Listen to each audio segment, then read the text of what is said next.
성부와 성자와 성령의 이름으로 아멘.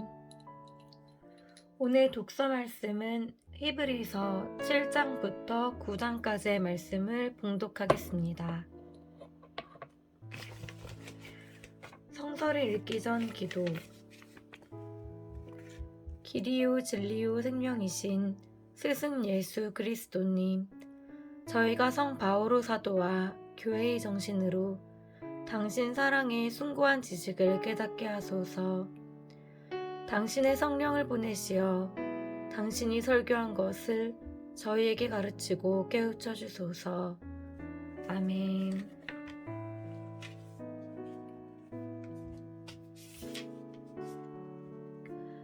히브리서 7장.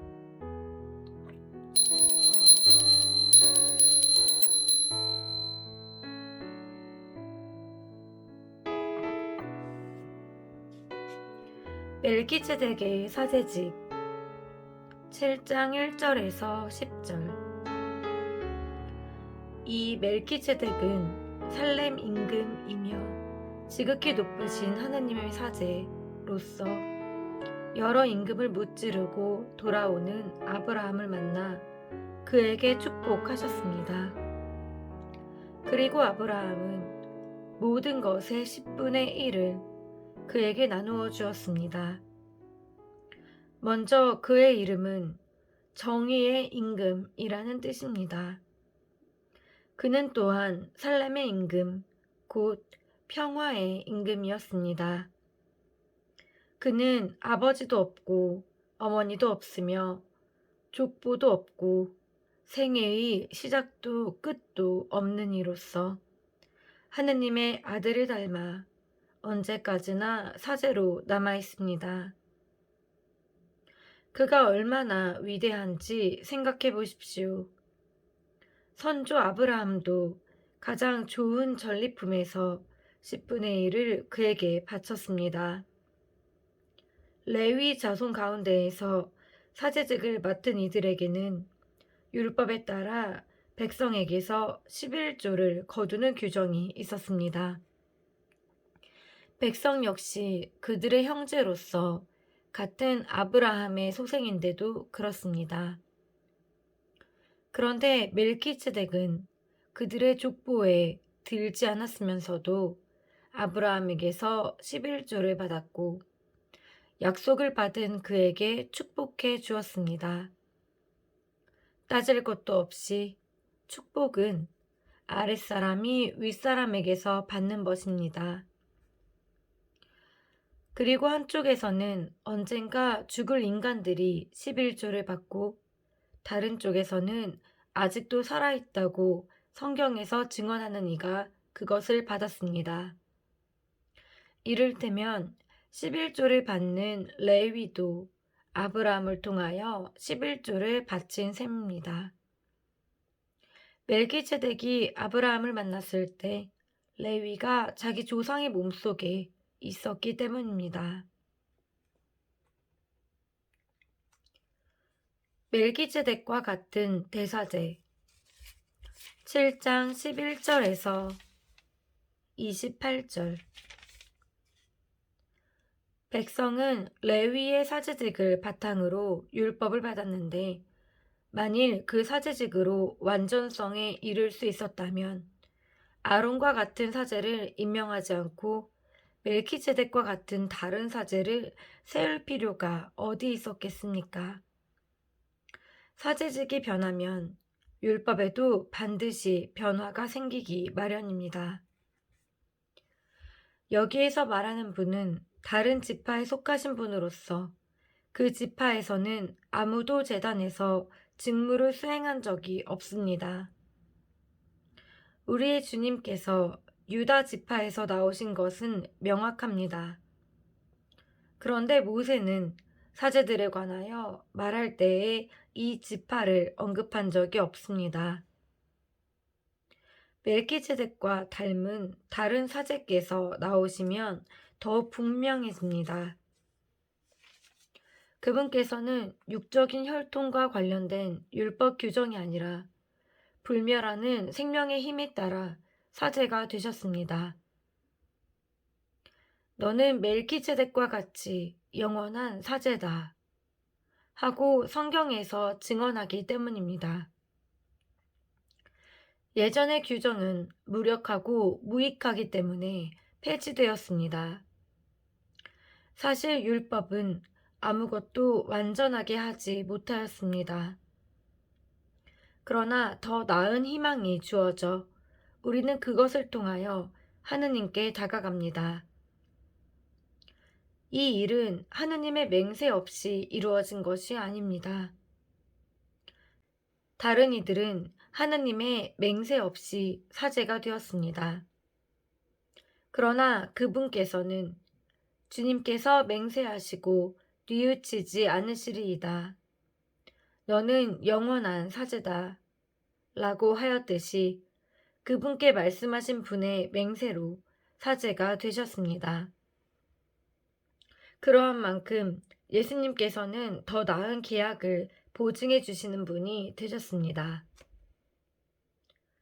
또한 다른 사제들은 죽음 때문에 직무를 계속할 수가 없어 그 수가 많았습니다. 그러나 그분께서는 영원히 사시기 때문에 영구한 사제직을 지니십니다. 따라서 그분께서는 당신을 통하여 하느님께 나아가는 사람들을 언제나 구원하실 수 있습니다. 그분께서는 늘 살아계시어 그들을 위하여 빌어주십니다. 사실 우리는 이와 같은 대사제가 필요하였습니다.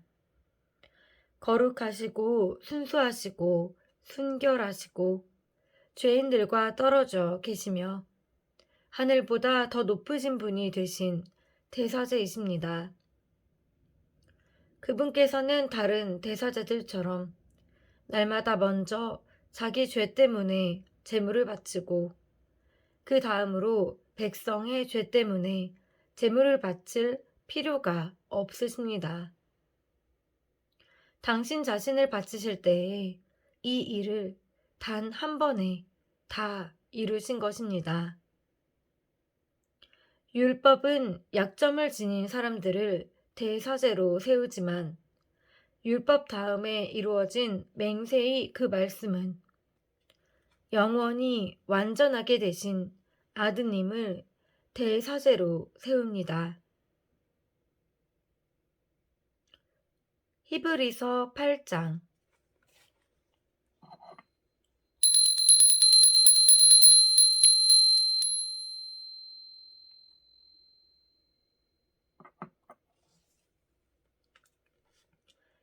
새 계약의 대사제 8장 1절에서 13절. 지금 하는 말의 요점은 우리에게 이와 같은 대사제가 계시다는 것입니다. 곧 하늘에 계신 존엄하신 분의 어자 오른쪽에 앉으시어 사람이 아니라 주님께서 세우신 성소와 참 성막에서 직무를 수행하시는 분이십니다. 모든 대사제는 예물과 제물을 바치도록 임명된 사람입니다. 그러므로 대사제도 무엇인가 바칠 것이 있어야 합니다. 만일 그분께서 세상에 계시면 사제가 되지 못하십니다. 율법에 따라 예물을 바치는 사제들이 있기 때문입니다. 모세가 성막을 세우려고 할 때에 지시를 받은 대로 그들은 하늘에 있는 성소의 모상이며 그림자에 지나지 않는 성소에서 봉직합니다. 하느님께서 자, 내가 이 산에서 너에게 보여준 모형에 따라 모든 것을 만들어라 하고 말씀하신 것입니다. 그런데 이제 그리스도께서는 더 훌륭한 직무를 맡으셨습니다. 더 나은 약속을 바탕으로 세워진 더 나은 계약의 중개자이시기 때문입니다. 저 첫째 계약에 결함이 없었다면 다른 계약을 찾을 까닭이 없었을 것입니다. 그런데 하느님께서는 그들의 결함을 꾸짖으시어 이렇게 말씀하십니다. 보라, 그날이 온다. 주님께서 말씀하신다. 그때 나는 이스라엘 지방과 유다 지방과 새 계약을 맺으리라. 그것은 내가 그 조상들의 손을 잡고 이집트 땅에서 이끌고 나올 때에 그들과 맺었던 계약과는 다르다. 그들이 내 계약을 지키지 않아 나도 그들을 돌보지 않았다. 주님께서 말씀하신다. 그 시대가 지난 뒤에 내가 이스라엘 지방과 맺어줄 계약은 이러하다. 주님께서 말씀하신다. 나는 그들의 생각 속에 내 법을 넣어주고 그들의 마음에 그 법을 새겨주리라. 그리하여 나는 그들의 하느님이 되고 그들은 나의 백성이 되리라. 그때에는 아무도 자기 이웃에게 아무도 제 형제에게 주님을 알아라 하고 가르치지 않으리라. 그들이 낮은 사람부터 높은 사람까지 모두 나를 알게 될 것이기 때문이다. 나는 그들의 불의를 너그럽게 보아주고 그들의 죄를 더 이상 기억하지 않으리라. 하느님께서는 새 계약이라는 말씀을 하심으로써 첫째 계약을 낡은 것으로 만드셨습니다. 낡고 오래된 것은 곧 사라집니다.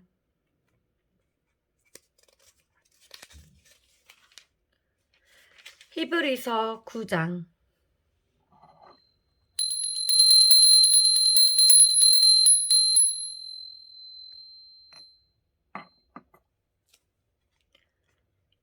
옛 계약의 제사. 9장 1절에서 10절. 첫째 계약에도 예배 법규가 있었고 지상 성소가 있었습니다. 사실 첫째 성막이 세워져 그 안에 등잔대와 상과 제사빵이 놓여 있었는데 그것을 성소라고 합니다. 둘째 휘장 뒤에는 지성소라고 하는 성막이 있었습니다. 거기에는 금으로 된 분향제단과 온통 금으로 입힌 계약의 궤가 있었고 그 속에는 만나가 든 금 항아리와 싹이 돋은 아론의 지팡이와 계약의 판들이 들어 있었습니다.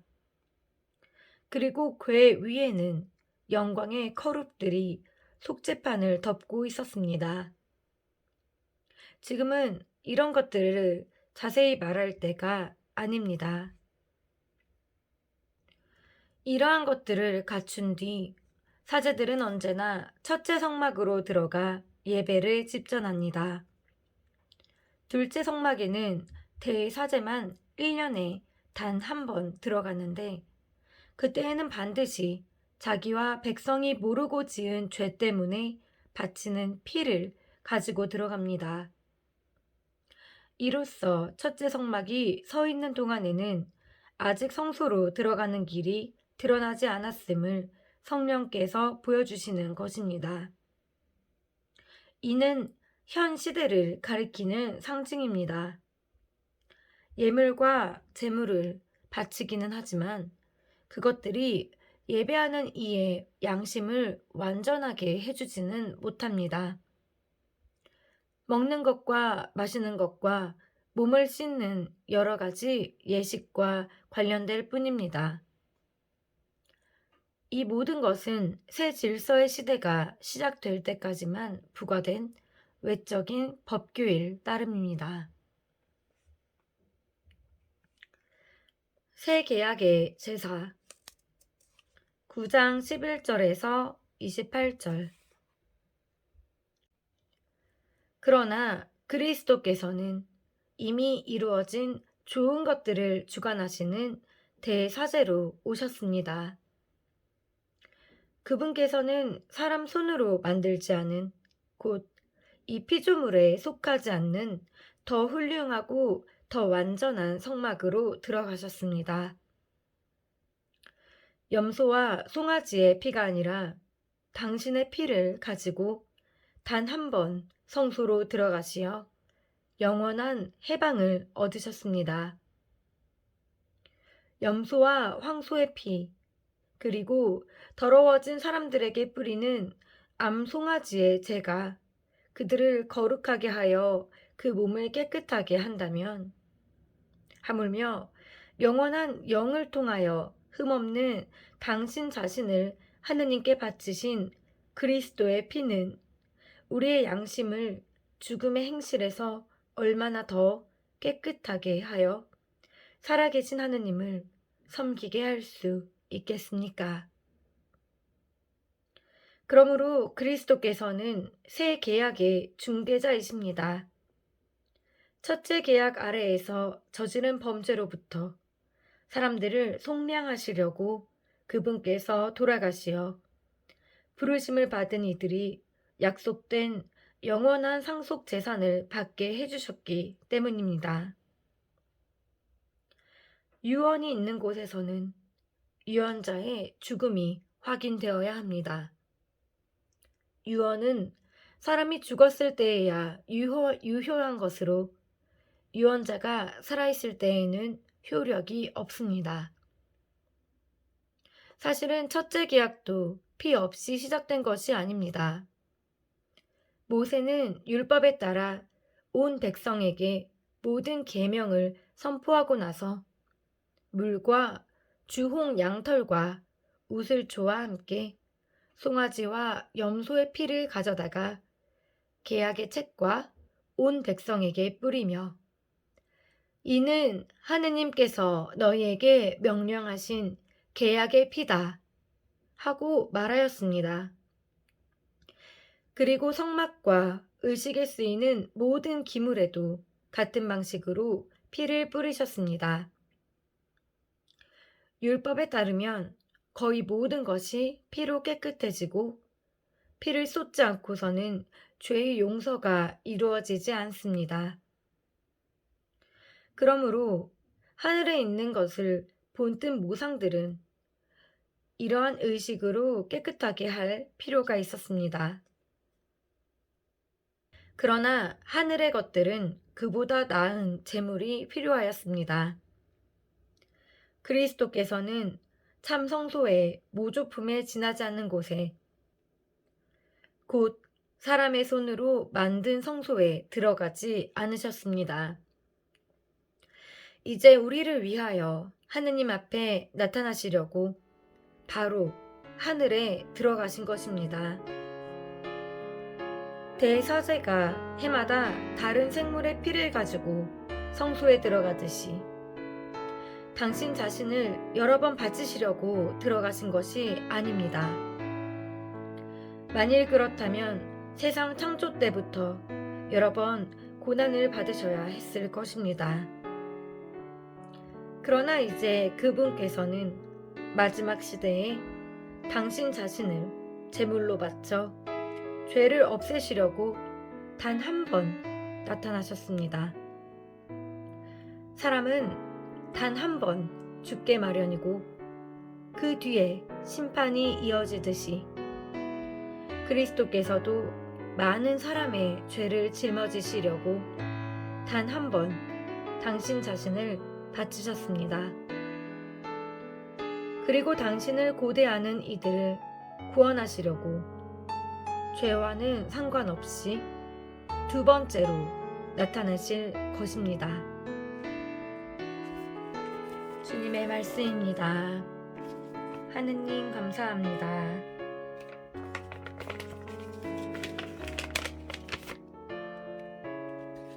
성서를 읽은 후 기도.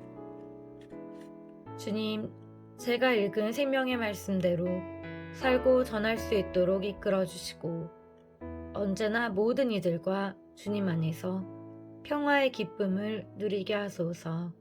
아멘. 성부와 성자와 성령의 이름으로 아멘.